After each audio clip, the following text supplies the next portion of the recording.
My name is Pradeep Budara, Assistant Professor of Physics in Department of PG Government College Nathdwara. आज अपन एक बहुत ही important topic पढ़ने वाले हैं, फोटो इलेक्ट्रिक इफेक्ट। जैसा कि आप स्क्रीन पर देख पा रहे हैं, इस इफ़ेक्ट की दो विशेष बातें हैं। पहला तो ये हर कॉम्पिटिटिव एग्ज़ाम में और फिज़िक्स की दुनिया में बहुत ही इम्पोर्टेंट टॉपिक है, तो किसी भी एग्ज़ाम में इसके बहुत सारे क्वेश्चंस आपको देखने को मिल जाएंगे। दूसरी, इसकी इम्पोर्टेंस सबसे ज़्यादा है फिज़िक्स के बैकग्राउंड में, यानी जो फिज़िक्स की हिस्ट्री है उसमें इस इफ़ेक्ट का बहुत ही ज़्यादा यूज़ है, बहुत ही इम्पोर्टेंट है। ये कैसे? फ़ोटो इलेक्ट्रिक इफ़ेक्ट 1900 से 1905 के आसपास सबसे महत्वपूर्ण इफ़ेक्ट्स में एक रहा।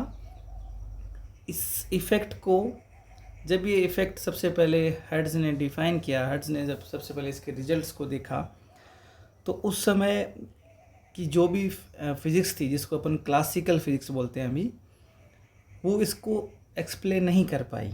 यानी ये क्लासिकल मैकेनिक्स का फेलियर था। और उस ज़माने में, उस टाइम पे सभी लोगों के, जितने भी साइंटिस्ट थे, उन सब में एक चीज़ कॉमन थी कि इस इफ़ेक्ट को लेके एक बहुत बड़ा रिवोल्यूशनरी चेंज फिज़िक्स में होने वाला था। और इस रिवोल्यूशनरी चेंज की शुरुआत सबसे पहले की सर आइंस्टीन ने 1905 में। इस टॉपिक को एक्सप्लेन करते हुए सर आइंस्टीन ने एक नई ही आइडिया लोगों को दिया। दरअसल क्लासिकल मैकेनिक्स में अपन लाइट को एक कंटिन्यूस वेव फॉर्म में मानते हैं, और उसमें यह माना जाता है कि लाइट की जो एनर्जी है वो कंटिन्यूस होती है। पर यहाँ सर आइंस्टीन ने इस टॉपिक को एक्सप्लेन करते हुए सबसे पहले इस एक्सपेरिमेंट में एक नई चीज़ टर्म डिफ़ाइन की। उन्होंने प्लांक के कथन को उठाया और यहाँ पे इस टॉपिक पे, इस इफ़ेक्ट पे उन्होंने यूज़ करते हुए कहा कि लाइट जो है वो कंटिन्यूस नहीं है, इसकी एनर्जी जो है वो कंटिन्यूस ना हो के पैकेट्स के रूप में डिवाइडेड है। और कोई भी चीज़ जो कंटिन्यूस ना हो के एक पर्टिकुलर फॉर्मेट में डिवाइड होती है, उसको अपन बोलते हैं क्वांटाइज्ड।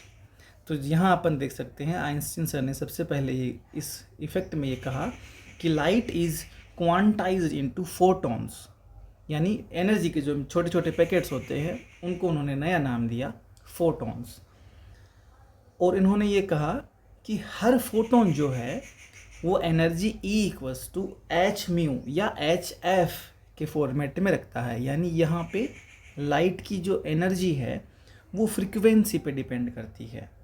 वहीं पे क्लासिकल मैकेनिक्स ये मानती थी कि लाइट की जो एनर्जी है वो इंटेंसिटी के प्रोपोर्शनल होती है। यानी यहाँ पे सर आइंस्टीन ने 1900 से पहले की जितनी भी फिजिक्स थी उसका मेन बेस जो था, मेन आधार जो था, उसको ही चेंज कर दिया और इस इफ़ेक्ट को उन्होंने एक्सप्लेन किया।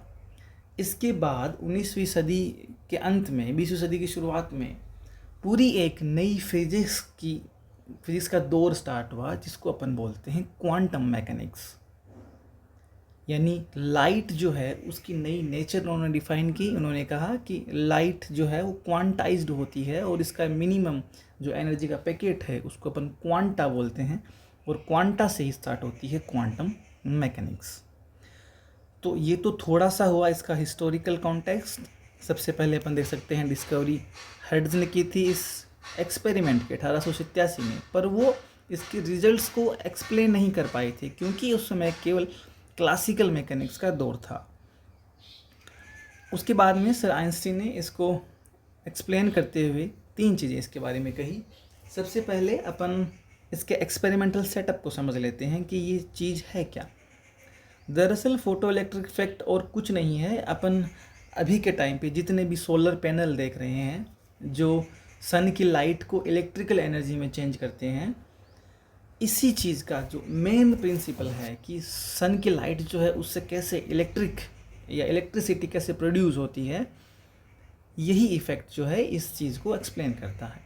तो इस एक्सपेरिमेंटल सेटअप में अपन एक ग्लास की ट्यूब लेते हैं जो पूरी तरह से वैक्यूम होती है।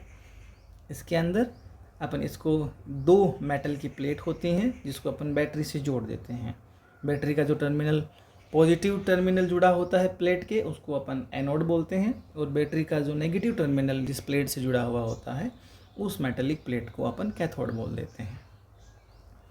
अब चूँकि ग्लास की ट्यूब है इसलिए अपन इस ट्यूब के बाहर से लाइट को इस कैथोड वाली प्लेट पर इंसिडेंट करवाते हैं, जिस वजह से कुछ इलेक्ट्रॉन जो हैं वो इस मेटल से जिस पे लाइट इंसिडेंट हो रही है इससे एनर्जी गेन करते हैं, और अगर इनकी एनर्जी सफिशिएंट है मेटल से बाहर निकलने के लिए तो ये इलेक्ट्रॉन मेटल से बाहर निकलते हैं और एनोड की ओर चलते हैं।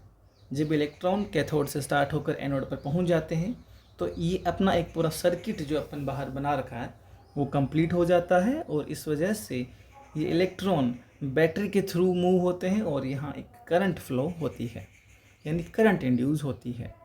चूँकि ये करंट लाइट की वजह से इंड्यूस हो रही है और यहाँ लाइट का फिनोमिना जो है वो क्वांटम वाला या फोटोन वाला फिनोमिना है, इसलिए अपन इस पूरे इफेक्ट को बोलते हैं फोटो इलेक्ट्रिक इफेक्ट, यानी फोटोन से इलेक्ट्रिसिटी इंड्यूस हो रही है।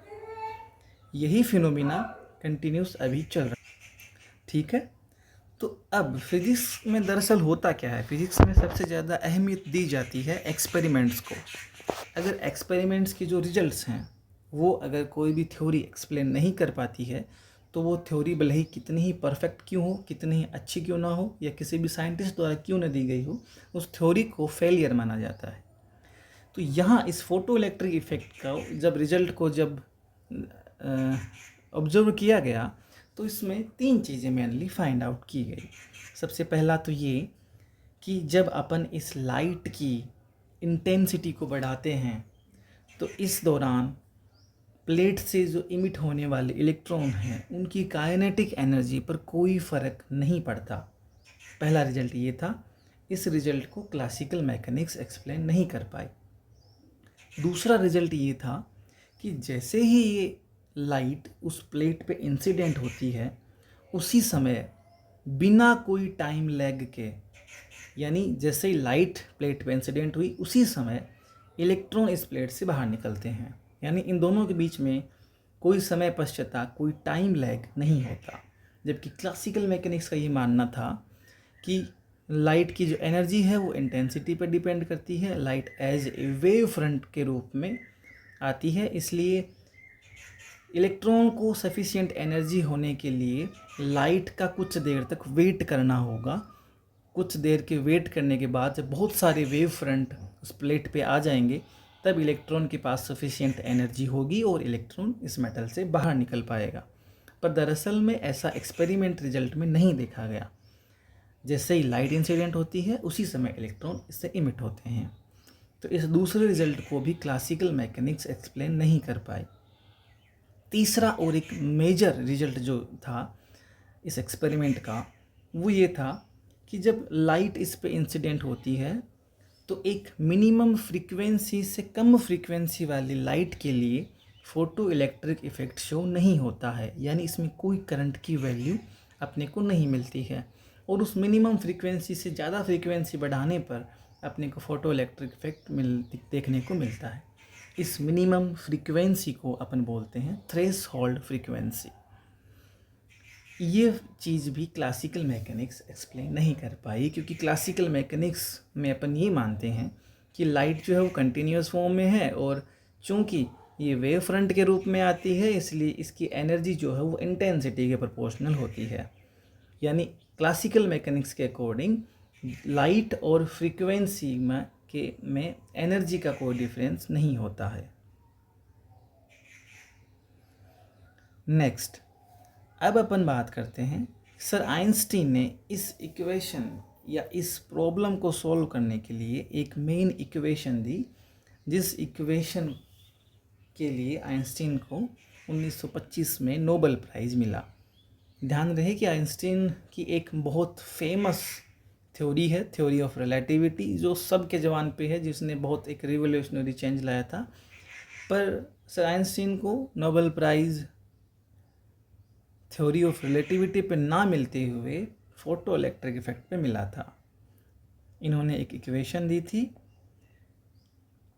ये इक्वेशन थी कि मान लीजिए आपकी जो लाइट इंसिडेंट हो रही है उसकी एनर्जी है h म्यू के इक्वल।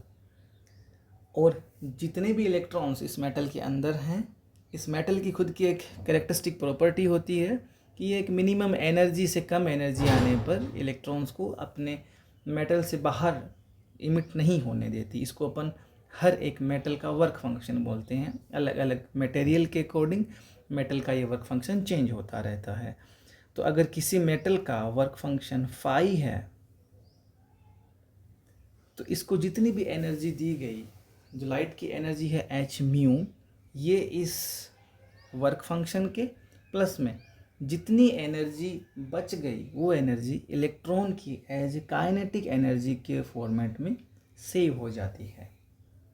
इस इक्वेशन पे ही सर आइंस्टीन को नोबेल प्राइज़ मिला था। यहाँ फाई जो है वो होता है वर्क फंक्शन, ये हर एक मेटल का अलग अलग होता है, और ये है बची हुई काइनेटिक एनर्जी ऑफ इलेक्ट्रॉन। अब अपन यहाँ से देख सकते हैं कि अगर अपन को काइनेटिक एनर्जी ऑफ इलेक्ट्रॉन निकालनी है तो इस फाई को अपन इधर ले आते हैं, तो जितनी एनर्जी इंसिडेंट हो रही है उसमें से वर्क फंक्शन को घटा देंगे, तो जो एनर्जी बचेगी उस एनर्जी से, उस काइनेटिक एनर्जी से इलेक्ट्रॉन इमिट होगा। इसके रिजल्ट्स को अपन यहाँ पे देख सकते हैं ग्राफ के जरिए। ये आप देख सकते हैं, ये जो ग्राफ है ये फ्रीक्वेंसी वर्सेस इलेक्ट्रॉन की काइनेटिक एनर्जी पर डिपेंड है। यानी इस साइड तो है इलेक्ट्रॉन की काइनेटिक एनर्जी और इधर है फ्रीक्वेंसी। आप देख सकते हैं एक ऑलमोस्ट एक स्ट्रेट लाइन अपने को मिल रही है। इसके अकॉर्डिंग जो इलेक्ट्रॉन की काइनेटिक एनर्जी है वो प्रोपोर्शनल टू होती है इंसिडेंट लाइट जो है उसकी फ्रीक्वेंसी की, एफ या म्यू से अपन दर्शा सकते हैं। तो ये जो रिजल्ट है ये क्लासिकल मैकेनिक्स एक्सप्लेन नहीं कर पाई थी, परंतु यहाँ इस इक्वेशन में ये रिजल्ट आसानी से एक्सप्लेन हो रहा है। अपन देख सकते हैं kinetic energy is proportional to mu, frequency पे डिपेंडेंसी शो हो रही है। तो अभी एक रिजल्ट अपन और देख लेते हैं जो वर्क फंक्शन वाला था। ये हर एक मेटल की अलग अलग वर्क फंक्शन होती है। अगर सीजियम है तो ये वर्क फंक्शन 2 इलेक्ट्रॉन वोल्ट के आसपास होता है। सोडियम के लिए अलग होगा, एल्यूमिनियम के लिए अलग होगा, जिंक, कॉपर, गोल्ड और प्लेटिनियम के लिए अलग अलग होता है। यानी इस पूरे एक्सपेरिमेंट को अगर अपन एक इक्वेशन से शो करना चाहें, एक्सप्लेन करना चाहें, तो वो इक्वेशन होती है ये, और इसी इक्वेशन पे सर आइंस्टीन को नोबेल प्राइज़ मिला था। नेक्स्ट बाकी अपन पढ़ेंगे नेक्स्ट क्लास में।